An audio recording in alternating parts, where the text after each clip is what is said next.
Team India captain Shubman Gill, young batter Ishan Kishan భారీ సెంచరీల మోత మోగించడంతో ఆఫ్ఘనిస్తాన్తో జరుగుతున్న రెండో వన్డేలో భారత్ భారీ స్కోరు సాధించింది.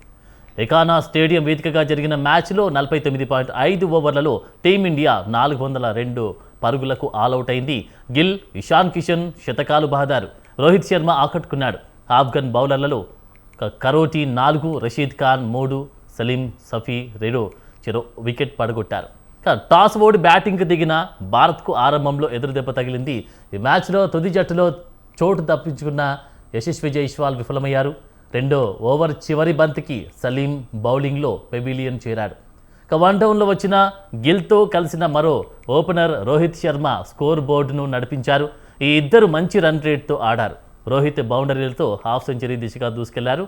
కానీ 48 పరుగుల వ్యక్తిగత స్కోర్ వద్ద రషీద్ ఖాన్ చేసిన గూగ్లీకి బౌల్డ్ అయ్యారు.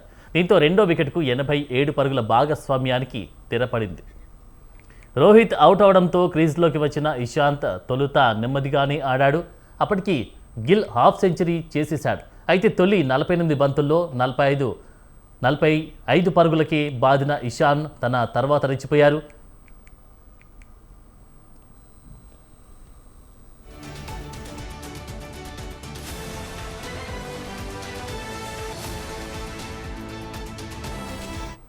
గణేష్వర్ చేసిన 29వ ఓవర్లో 2 4లు, తర్వాత హష్మతుల్లా ఓవర్లో మరో 2 4లు 6తో షురూ చేశారు. ఆ తర్వాత రషీద్ ఓవర్లోనూ 2 4లు 6 బాది 90లోకి ఎంటర్ అయ్యారు. దీంతో గిల్ కంటే ముందే ఇషాన్ సెంచరీ మార్కు అందుకుంటాడనిపించింది.